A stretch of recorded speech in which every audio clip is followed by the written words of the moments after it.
지금 미국의 슈퍼 부양책이 이제 하원까지 통과가 돼서 이제 집행이 될 텐데 네. 그거 말고 또 수조 달러에 달하는 인프라 투자를 뭐 한다. 바이든 대통령이 그 관련 법안을 뭐 추진할 것이다. 이런 네. 또 뉴스가 나오고 있죠. 이게 뭐 3천조 얘기 나오더라고요. 그러니까 저 괜찮은 깜짝 놀랐어요.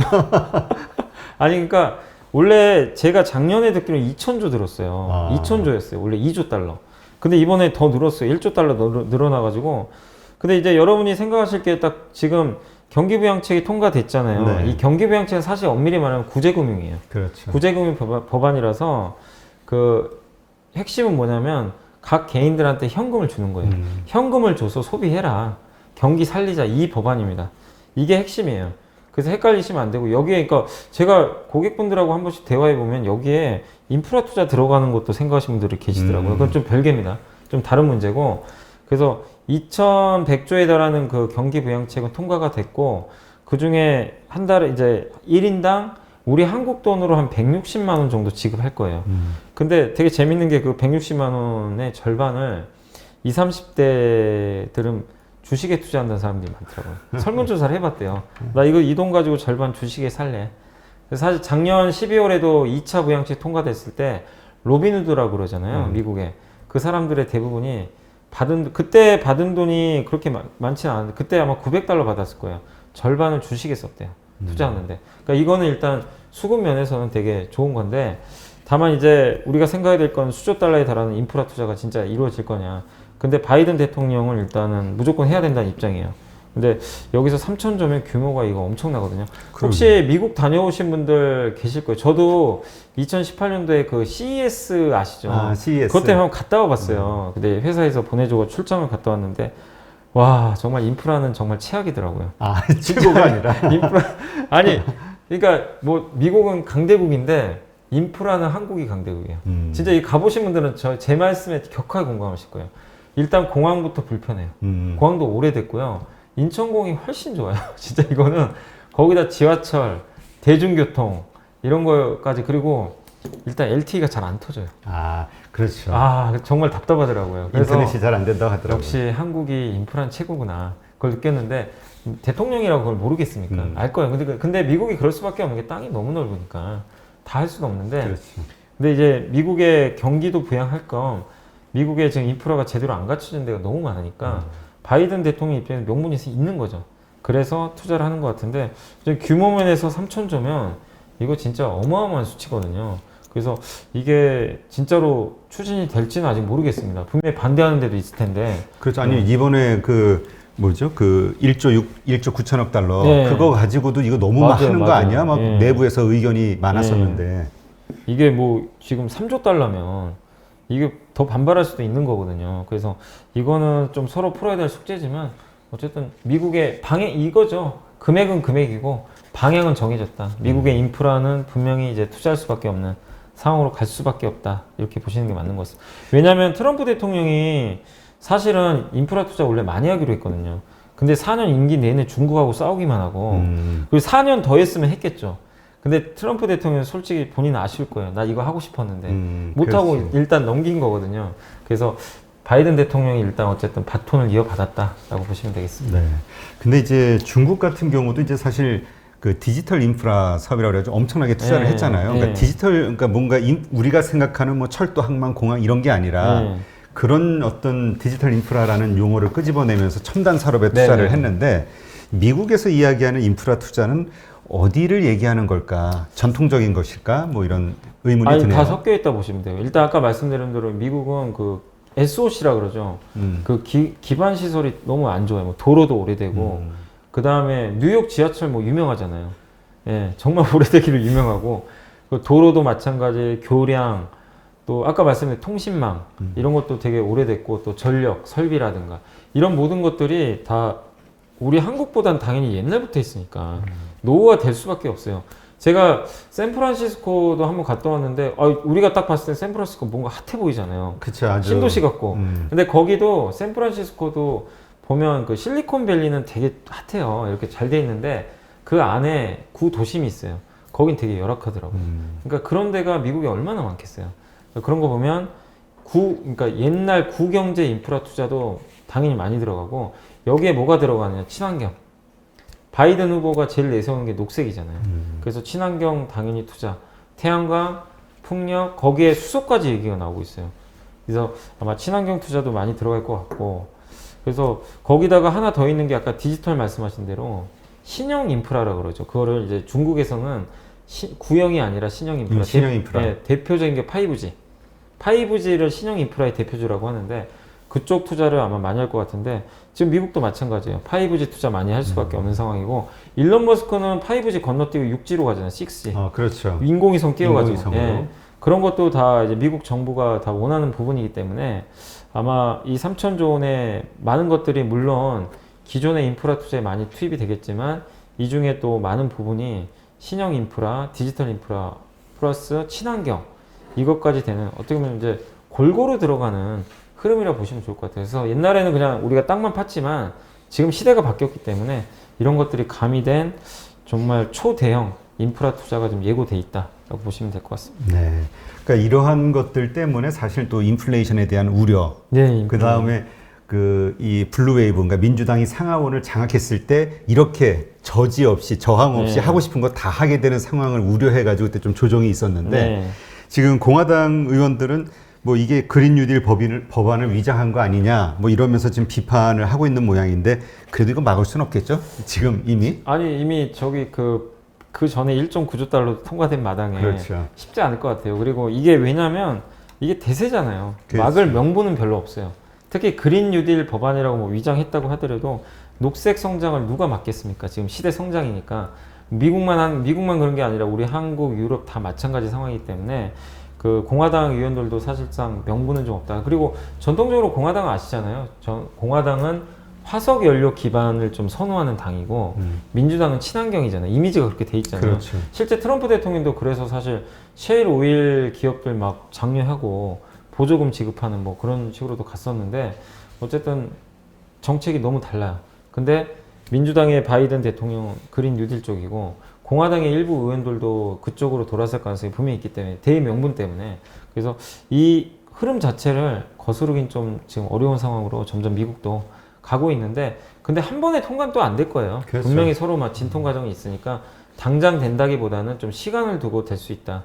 이렇게 보시는 게 좋겠습니다. 네. 하긴 또 그 지역구 의원들 같은 경우는 자기 지역이 얼마나 또 이거 되느냐 그죠. 예산 따오는 네. 게 또 뭐 미국도 그러겠죠. 네, 한국처럼. 맞습니다. 그러니까 이번에 보면 뭐 사실 SK 이노베이션도 조지아 공장 엄청나게 투자를 했는데 그 조지아 공장의 그 주지사가 그 사실은 판결이 났으면 일단 끝난 건데도 자꾸 미국 정부에 그렇지. 전화해가지고 제발 이거 철회 좀 해달라고. 그 왜냐면 그게 엄청난 공장이거든요. 근데 그게 없어지면 예를 들면 그 고용 몇천 명이 없어지는 거거든요. 사실. 식구들까지 하면. 네, 근데 앞으로 미국에 이런 일들이 되게 많이 발생할 것 같아요. 그러니까 미국의 제조 부흥인데 아마 공장들이 많이 발생을 할 수가 있기 때문에 미국의 근데 그 중에 또 한 축이 전기차, 배터리라든가 아니면 이런 태양광 풍력이니까 그린 쪽에 대한 뉴딜은 명분도 좋고 주지사들 입장에서 막을 이유도 없어요. 투자를 해주는데.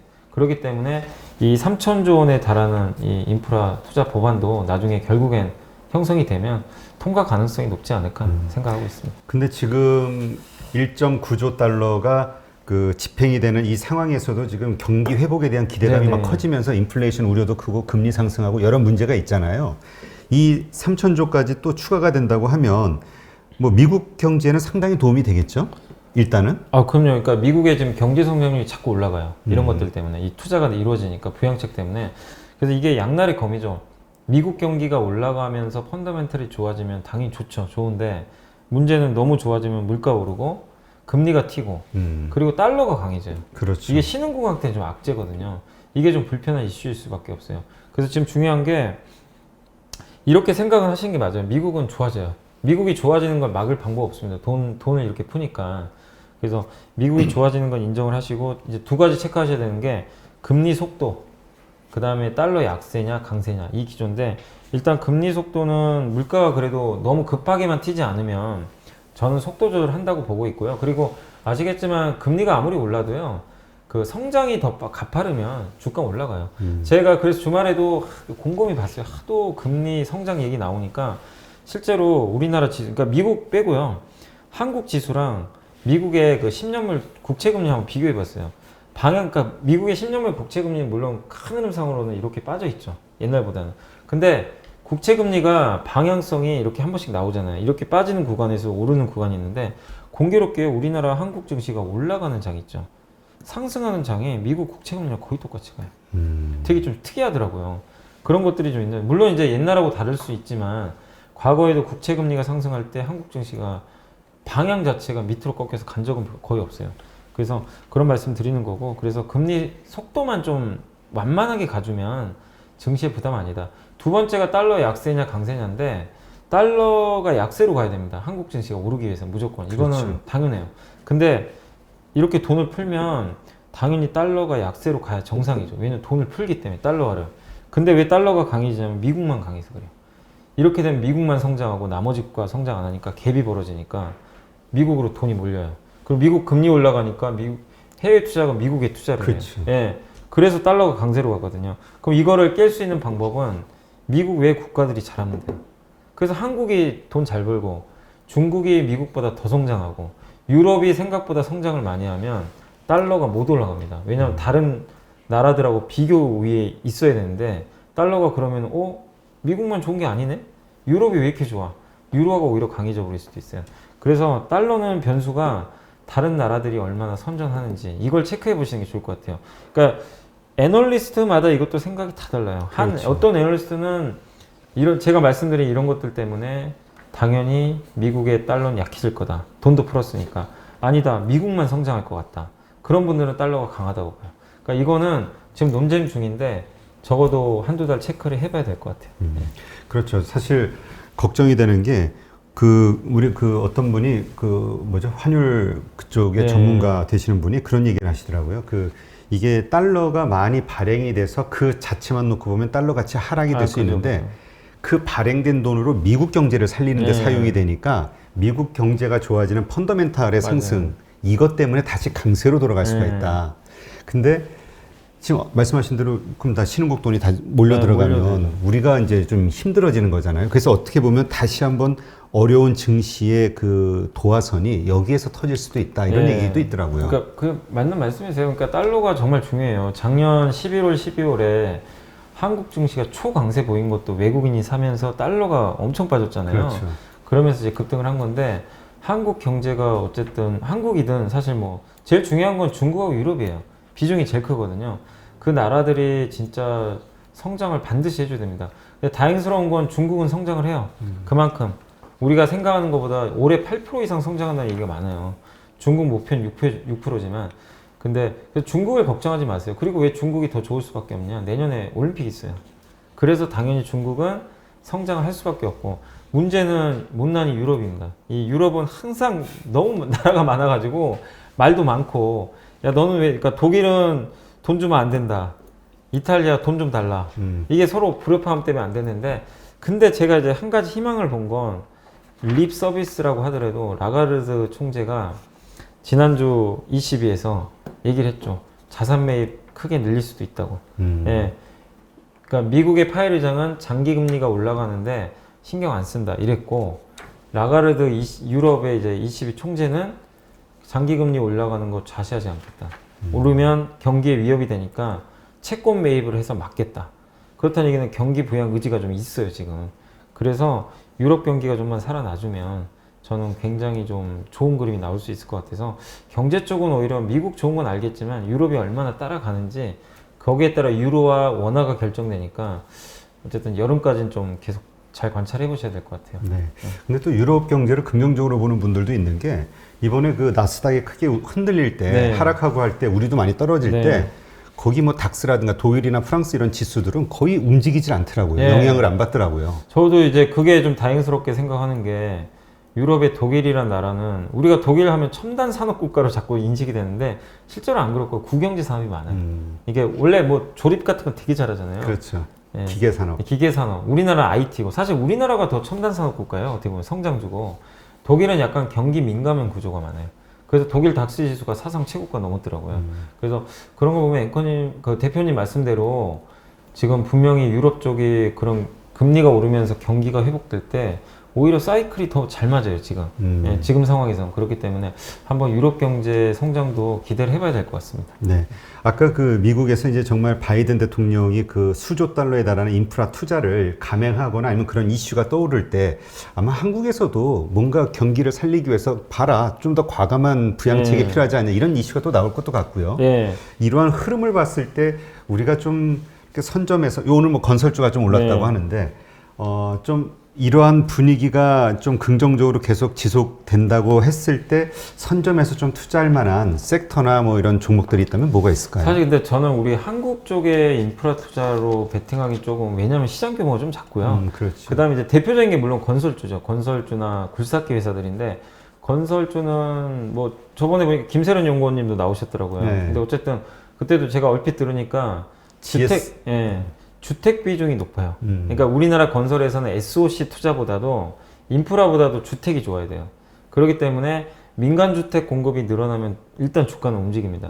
그게 핵심이에요. 그렇기 때문에 한국에서 인프라 투자로 건설주가 수혜를 받긴 좀 어렵고, 오히려 건자재주나 건자재. 그런 회사들이 조금 더 수혜를 좀 받을 가능성은 저는 있다라고 보고 있고, 굴삭기도 수혜를 일부 받을 수 있는데 굴삭기 매출의 대부분 중국에서 나와요. 그렇기 때문에 우리가 SOC 투자를 한국에서 하더라도 엄청난 수혜를 받기는 솔직히 쉽지 않아요. 그래서 인프라 투자에 관련돼서 여러분이 투자를 하고 싶으면 미국과 중국의 수출 비중이 높은 기업을 보세요. 그러니까 굴삭기 종목 중에도요, 미국 비중이 높은 기업이 있고 중국 비중이 높은 기업이 있어요. 그걸 잘 선택하시면 될 것 같아요. 그래서 인프라 투자할 때 반드시 미국이냐 중국이냐를 잘 선택하셔가지고 거기서 인프라 투자가 실제로 늘어날 때 수익을 잘 낼 수 있는 그런 기업 위주로 잘 선별하는 게 저는 맞는 것 같아요. 왜냐하면 한국이 인프라 투자한다고 해서 그렇게 주가 크게 오르고 그런 경우는 일부 그 건자재 쪽에 좀 작은 기업들 있죠. 그런 게 움직이지 큰 대형사는 잘 움직이지 않는 것 같아서 말씀을 드렸습니다. 궁금한 것도 모르는 것도 많은 주린이 여러분, 생각보다 쉬운 주식 투자 저와 함께 해보시겠습니까? 이베스트 마이넷에서 프라임 서비스를 신청하시면 온라인 방송으로 저희 연불리와 함께 하실 수 있습니다.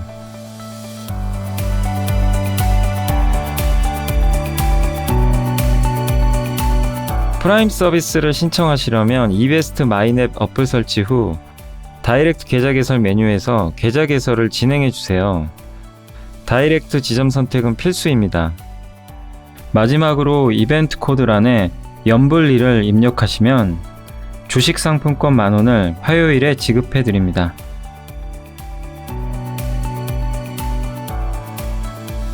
궁금하신 사항은 02-3779-8880으로 연락 주세요. 제가 여러분의 성공 투자를 끝까지 응원해 드리겠습니다.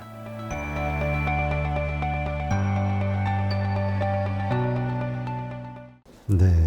하여튼 지금 돌아가는 그런 여러 가지 상황들에 맞춰서 하여튼 뭐 뉴스 그냥 나오는 대로 좀 많이 네네. 좀 상황을 봐야 되겠네요. 네네, 예. 맞습니다.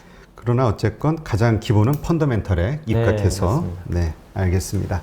하여튼 오늘도 이렇게 여러 가지 부분들을 좀 살펴봤는데요. 투자하시는데 좋은 참고 자료들이 되셨으면 좋겠습니다. 하여튼 항상 얘기하지만 마음을 조급하게 갖지 마시고 멘탈 관리 잘 하시면서 네, 오늘 이렇게 수고하신 염승환 부장님께 감사드립니다. 수고하셨습니다. 네, 감사합니다.